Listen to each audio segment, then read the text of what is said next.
লগত লৈ আজি মনোনয়ন দাখিল কৰিলে ৰেজাউল কৰিম চৰকাৰে সৃজনগাম বিধানসভা সমষ্টিৰ পৰা মনোনয়ন দাখিল কৰিছে ৰেজাউল কৰিম চৰকাৰে এই ৰেজাউল কৰিম চৰকাৰে আমসু ত্যাগ কৰি কংগ্ৰেছত যোগদান কৰিছিল কিন্তু দুদিন নহতে কংগ্ৰেছ ত্যাগ কৰিবলগীয়া হৈছিল ৰেজাউল কৰিম চৰকাৰে আৰু সেই ৰেজাউল কৰিম চৰকাৰে আজি নিজৰ শক্তি দেখুৱাইছে হাজাৰ হাজাৰ সমৰ্থকক লগত লৈ মনোনয়ন দাখিল কৰিছে ৰেজাউল কৰিম চৰকাৰে লৈছে এই মুহূৰ্তৰ সবিশেষ ৰেজাউল কৰিম চৰকাৰৰ শক্তি মনোনয়ন দাখিল কৰিবলৈ আহি নিজৰ শক্তি প্ৰদৰ্শন কৰিছে ৰেজাউল কৰিম চৰকাৰে হাজাৰ হাজাৰ লোকক লগত লৈ দাখিল কৰিলে মনোনয়ন দাখিল কৰিলে ৰেজাউল কৰিম চৰকাৰে সৃজনগাম বিধানসভা সমষ্টিত দাখিল কৰিছে মনোনয়ন সৃজনগাম বিধানসভা সমষ্টিৰ পৰা মনোনয়ন দাখিল কৰিছে আজি সমৰ্থকসকলৰ সৈতে ৰেজাউল কৰিম চৰকাৰে হাজাৰ হাজাৰ সমৰ্থকে স্বতঃস্ফূৰ্তভাৱে অংশগ্ৰহণ কৰিছে সমৰ্থন কৰিছে ৰেজাউল কৰিম চৰকাৰক আৰু এইদৰে মনোনয়ন দাখিল পৰ্বত এক প্ৰকাৰ নিজৰ শক্তি প্ৰদৰ্শন কৰিছে ৰেজাউল কৰিম চৰকাৰে হাজাৰ হাজাৰ লোকৰ সমাগম হৈছে হাজাৰ হাজাৰ লোকে ৰেজাউল কৰিম চৰকাৰৰ মনোনয়ন দাখিল পৰ্বত অংশগ্ৰহণ কৰিছে সৃজনগাম বিধানসভা সমষ্টিৰ পৰা মনোনয়ন দাখিল কৰিছে ৰেজাউল কৰিম চৰকাৰে যি ৰেজাউল কৰিম চৰকাৰে ৰাজনীতিৰ পথাৰখনত খোজ দিছিল প্ৰথম অৱস্থাত আমসু ত্যাগ কৰিয়েই ৰাজনীতিৰ পথাৰখনত খোজ দিছিল আমসু ত্যাগ কৰিয়েই কংগ্ৰেছত যোগদান কৰিছিল কিন্তু সেই কংগ্ৰেছত মূল নবহিলে ৰেজাউল কৰিম চৰকাৰে দুদিনো ভালদৰে টিকিব নোৱাৰিলে ৰেজাউল কৰিম চৰকাৰ কংগ্ৰেছত আৰু দুদিন টিকিব নোৱাৰি বিতৰ্কিত মন্তব্য কৰি কংগ্ৰেছৰ বিৰুদ্ধে বিদ্ৰোহ কৰি কংগ্ৰেছৰ নেতাৰ বিৰুদ্ধে বিদ্ৰোহ কৰি ৰেজাউল কৰিম চৰকাৰে কংগ্ৰেছ দল ত্যাগ কৰিছিল আৰু কংগ্ৰেছ দল ত্যাগ কৰাৰ পাছতে ৰেজাউল কৰিম চৰকাৰে এই দিশত যোগদান কৰিছিল আৰু আজি সৃজনগাম সমষ্টিৰ পৰা মনোনয়ন দাখিল কৰিছে আমি মনোনয়ন দাখিলৰ দৃশ্য দেখুৱাই আছো য'ত ৰেজাউল কৰিম চৰকাৰক সমৰ্থন জনাবলৈ স্বতঃস্ফূৰ্তভাৱে যথেষ্ট সংখ্যক লোক ওলাই আহিছে হাজাৰ হাজাৰ লোক ওলাই আহিছে আৰু সকলোৱে ৰেজাউল কৰিম চৰকাৰক সমৰ্থন কৰিছে ৰেজাউল কৰিম চৰকাৰক মনোনয়ন দাখিল পৰ্বত অংশগ্ৰহণ কৰিছে এইদৰে ফ্লাছ লাইট জ্বলাই মোবাইলৰ ফ্লাছ লাইট জ্বলাই ৰেজাউল কৰিম চৰকাৰক এইদৰে সম্ভাষণ জনাইছে এইদৰে আদৰণি জনাইছে হাজাৰ হাজাৰ লোকে আজি সৃজনগাম সমষ্টিৰ পৰা মনোনয়ন দাখিল কৰিছে যিটো আজি মনোনয়ন দাখিলৰ অন্তিমটো দিন আছিল আৰু আজি প্ৰতিটো বিধানসভা সমষ্টিৰ প্ৰতিটো সমষ্টিতে যিসকল প্ৰাৰ্থী আছে প্ৰতিটো ৰাজনৈতিক দলৰ সকলো প্ৰাৰ্থীয়ে মনোনয়ন দাখিল কৰা দেখিবলৈ পোৱা গৈছে আজি যিহেতু মনোনয়ন দাখিলৰ অন্তিমটো দিন আৰু ইয়াৰে পাছতে এতিয়া ৰাজনীতিৰ ক্ষেত্ৰখনত নিৰ্বাচনী প্ৰচাৰ এক প্ৰকাৰ টুপকাত উঠিছে প্ৰতিজন প্ৰাৰ্থী শাসকীয় বিৰোধী দল প্ৰতিজন প্ৰাৰ্থীয়ে সম্পূৰ্ণৰূপে সাজু হৈ উঠিছে নিৰ্বাচনৰ বাবে সকলোৱে কঁকালত টঙালি বান্ধিছে সকলোৱে প্ৰস্তুতি চলাইছে আৰু ইয়াৰ মাজতে ৰেজাউল কৰিম চৰকাৰেও আজি এইদৰে দাখিল কৰিছে মনোনয়ন সৃজনগাম সমষ্টিৰ পৰা ৰেজাউল কৰিম চৰকাৰে মনোনয়ন দাখিল কৰিছে আৰু ৰেজাউল কৰিম চৰকাৰৰ মনোনয়নত অংশগ্ৰহণ কৰিছে হাজাৰ হাজাৰ সমৰ্থকে নিশা এইদৰে হাজাৰ হাজাৰ লোক ওলাই আহিছে ৰেজাউল কৰিম চৰকাৰক সমৰ্থন জনাবলৈ তেওঁৰ মনোনয়ন দাখিলত অংশগ্ৰহণ কৰিবলৈ হাজাৰ হাজাৰ লোক ওলাই আহিছে আৰু এইদৰে সম্ভাষণ জনাইছে ৰেজাউল কৰিম চৰকাৰক সৃজনগাম সমষ্টিৰ পৰা ৰেজাউল কৰিম চৰকাৰে দাখিল কৰিছে মনোনয়ন আৰু মনোনয়ন দাখিল কৰিব হাজাৰ হাজাৰ লোকে ৰেজাউল কৰিম চৰকাৰৰ মনোনয়ন দাখিল পৰ্বত অংশগ্ৰহণ কৰিছে যথেষ্ট সংখ্যক লোক ওলাই আহিছে ৰেজাউল কৰিমৰ সমৰ্থকেৰে ভৰি পৰিছে সমগ্ৰ অঞ্চল মোবাইলৰ ফ্লাছ লাইট জ্বলাই ৰেজাউল কৰিম চৰকাৰক এনেদৰে সম্ভাষণ জনোৱা দেখিবলৈ পোৱা গৈছে হাজাৰ হাজাৰ লোক ওলাই আহি এইদৰে ৰেজাউল কৰিম চৰকাৰক সমৰ্থন জনাই মনোনয়ন দাখিল পৰ্বত অংশগ্ৰহণ কৰা দেখিবলৈ পোৱা গৈছে এয়া আমি মনোনয়ন দাখিল পৰ্বৰ দৃশ্য দেখুৱাইছো য'ত যথেষ্ট সংখ্যক লোকে অংশগ্ৰহণ কৰিছে য'ত যথেষ্ট সংখ্যক লোকে ৰেজাউল কৰিম চৰকাৰক সমৰ্থন জনাইছে ৰেজাউল কৰিম চৰকাৰক এইদৰে সমৰ্থন জনাবলৈ আহিছে যিটো সংখ্যালঘুৰ মাজত এজন জনপ্ৰিয় নেতা ৰেজাউল কৰিম চৰকাৰ আৰু সংখ্যালঘুসকলৰ জনপ্ৰিয় ৰেজাউল কৰিম চৰকাৰে সৃজনগাম সমষ্টিৰ পৰা দাখিল কৰিছে মনোনয়ন আৰু সৃজনগাম সমষ্টিৰ পৰা মনোনয়ন দাখিল কৰা ৰেজাউল কৰিম চৰকাৰক আজি সমৰ্থন জনাবলৈ ওলাই আহিছে হাজাৰ হাজাৰ লোক নিশাও এইদৰে যথেষ্ট সংখ্যক লোক ওলাই আহি ভিৰ কৰিছে হাতে হাতে ফ্লাছ লাইট মোবাইলৰ ফ্লাছ লাইট জ্বলাই ৰেজাউল কৰিম চৰকাৰক এইদৰে সম্ভাষণ জনাইছে তেওঁক সমৰ্থন জনাইছে আৰু এইদৰে নিশা এইসকল সমৰ্থকক লগত লৈ অৱশেষত মনোনয়ন দাখিল কৰিলে ৰেজাউল কৰিম চৰকাৰে সৃজনগাম সমষ্টিৰ পৰা ৰেজাউল কৰিম চৰকাৰে দাখিল কৰিলে মনোনয়ন সৃজনগাম সমষ্টিৰ পৰা এইদৰে নিজৰ শক্তি প্ৰদৰ্শন কৰিছে ৰেজাউল কৰিম চৰকাৰে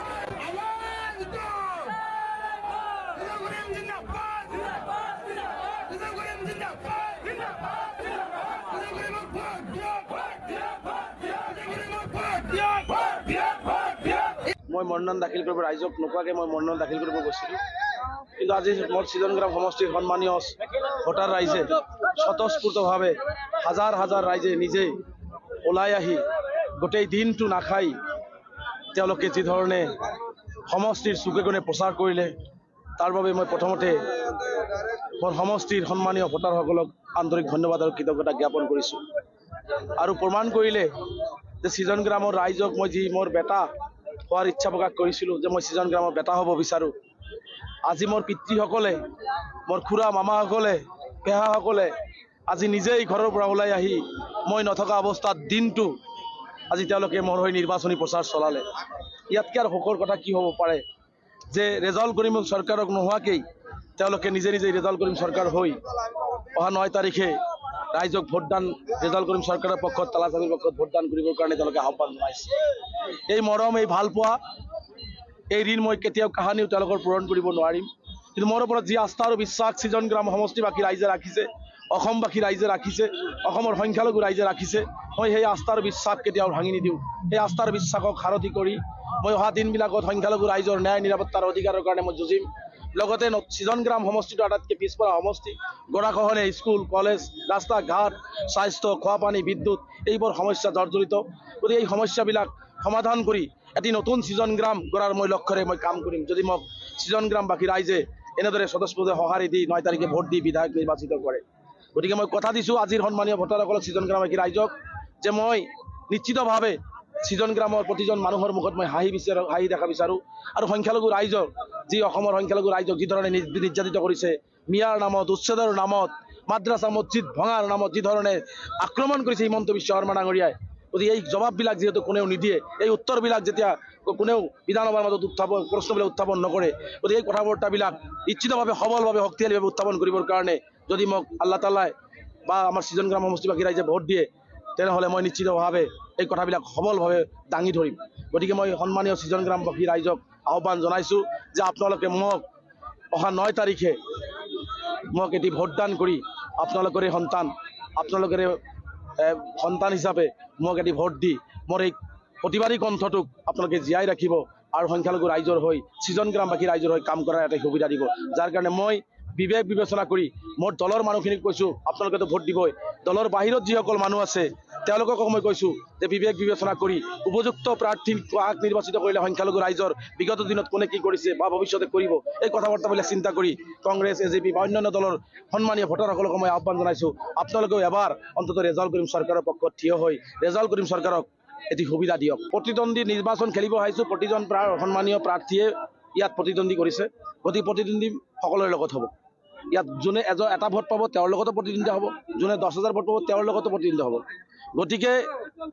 ইয়াত এনেকুৱা কথা নহয় যে ৰেজাল্ট কৰিম চৰকাৰৰ মানে অকলেই ভোট পাব, এনেকুৱা নহয়, সকলোৱে ভোট পাব। গতিকে সকলোৱে প্ৰতিদ্বন্দ্বী। চাওক, ৰাইজৰ স্বতঃস্ফূৰ্ত সঁহাৰি আছে, দোৱা আছে, আশীৰ্বাদ আছে, আৰু ৰাইজৰ প্ৰতি আৰু বিশেষকৈ মানে আমাৰ যি নতুন ছিজনগ্ৰাম 17 নং ছিজনগ্ৰাম সমষ্টিৰ 2,33,000 ভোটাৰৰ প্ৰতি মোৰ বিশ্বাস আৰু আস্থা আছে যে তেওঁলোকৰ সন্তানক এইবাৰ তেওঁলোকে দিছপুৰত পঠিয়াই দিব। ৰাইজক মই এটাই আহ্বান জনাম যে আপোনালোকে অন্ততঃ এইবাৰ আপোনালোকে বিবেক বিবেচনা কৰি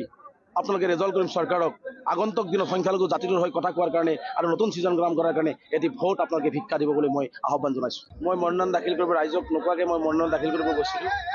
কিন্তু আজি মোৰ ছিজনগ্ৰাম সমষ্টিৰ সন্মানীয় ভোটাৰ ৰাইজে স্বতঃস্ফূৰ্তভাৱে হাজাৰ হাজাৰ ৰাইজে নিজেই ওলাই আহি গোটেই দিনটো নাখাই তেওঁলোকে যি ধৰণে সমষ্টিৰ চুকে কোণে প্ৰচাৰ কৰিলে, তাৰ বাবে মই প্ৰথমতে মোৰ সমষ্টিৰ সন্মানীয় ভোটাৰসকলক আন্তৰিক ধন্যবাদ আৰু কৃতজ্ঞতা জ্ঞাপন কৰিছোঁ। আৰু প্ৰমাণ কৰিলে যে ছিজনগ্ৰামৰ ৰাইজক মই যি মোৰ বেটা হোৱাৰ ইচ্ছা প্ৰকাশ কৰিছিলোঁ, যে মই ছিজনগ্ৰামৰ বেটা হ'ব বিচাৰোঁ, আজি মোৰ পিতৃসকলে, মোৰ খুৰা মামাসকলে, পেহাসকলে আজি নিজেই ঘৰৰ পৰা ওলাই আহি মই নথকা অৱস্থাত দিনটো আজি তেওঁলোকে মোৰ হৈ নিৰ্বাচনী প্ৰচাৰ চলালে। ইয়াতকৈ আৰু সুখৰ কথা কি হ'ব পাৰে যে ৰেজাল্ট কৰিম চৰকাৰক নোহোৱাকেই তেওঁলোকে নিজে নিজেই ৰেজাল্ট কৰিম চৰকাৰ হৈ অহা 9 তাৰিখে ৰাইজক ভোটদান, ৰেজাল্ট কৰিম চৰকাৰৰ পক্ষত, তালাচাবিৰ পক্ষত ভোটদান কৰিবৰ কাৰণে তেওঁলোকে আহ্বান জনাইছে। এই মৰম, এই ভালপোৱা, এই ঋণ মই কেতিয়াও কাহানিও তেওঁলোকৰ পূৰণ কৰিব নোৱাৰিম। কিন্তু মোৰ ওপৰত যি আস্থা আৰু বিশ্বাস ছিজনগ্ৰাম সমষ্টিবাসী ৰাইজে ৰাখিছে,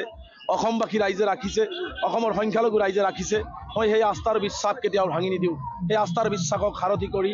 মই অহা দিনবিলাকত সংখ্যালঘু ৰাইজৰ ন্যায় নিৰাপত্তাৰ অধিকাৰৰ কাৰণে মই যুঁজিম। লগতে ছিজন গ্ৰাম সমষ্টিটো আটাইতকৈ পিছপৰা সমষ্টি। গৰাখহনীয়া, স্কুল কলেজ, ৰাস্তা ঘাট, স্বাস্থ্য, খোৱাপানী, বিদ্যুৎ এইবোৰ সমস্যা জৰ্জৰিত। গতিকে এই সমস্যাবিলাক সমাধান কৰি এটি নতুন ছিজন গ্ৰাম গঢ়াৰ মই লক্ষ্যৰে মই কাম কৰিম, যদি মোক ছিজন গ্ৰামবাসী ৰাইজে এনেদৰে স্বতঃস্ফূৰ্তে সঁহাৰি দি 9 তাৰিখে ভোট দি বিধায়ক নিৰ্বাচিত কৰে। গতিকে মই কথা দিছোঁ আজিৰ সন্মানীয় ভোটাৰসকলক, ছিজন গ্ৰামবাসী ৰাইজক, যে মই নিশ্চিতভাৱে ছিজন গ্ৰামৰ প্ৰতিজন মানুহৰ মুখত মই হাঁহি দেখা বিচাৰোঁ। আৰু সংখ্যালঘু ৰাইজৰ যি অসমৰ সংখ্যালঘু ৰাইজক যি ধৰণে নিৰ্যাতিত কৰিছে, মিয়াৰ নামত, উচ্ছেদৰ নামত, মাদ্ৰাছা মছজিদ ভঙাৰ নামত যি ধৰণে আক্ৰমণ কৰিছে হিমন্ত বিশ্ব শৰ্মা ডাঙৰীয়াই, গতিকে এই জবাববিলাক যিহেতু কোনেও নিদিয়ে, এই উত্তৰবিলাক যেতিয়া কোনেও বিধানসভাৰ মাজত প্ৰশ্নবিলাক উত্থাপন নকৰে, গতিকে এই কথা বাৰ্তাবিলাক নিশ্চিতভাৱে সবলভাৱে শক্তিশালীভাৱে উত্থাপন কৰিবৰ কাৰণে যদি মোক আল্লাহ তালাই বা আমাৰ ছিজন গ্ৰাম সমষ্টিবাসী ৰাইজে ভোট দিয়ে, তেনেহ'লে মই নিশ্চিতভাৱে এই কথাবিলাক সবলভাৱে দাঙি ধৰিম। গতিকে মই সন্মানীয় ছিজন গ্ৰামবাসী ৰাইজক আহ্বান জনাইছোঁ যে আপোনালোকে মোক অহা 9 তাৰিখে মোক এটি ভোটদান কৰি আপোনালোকৰে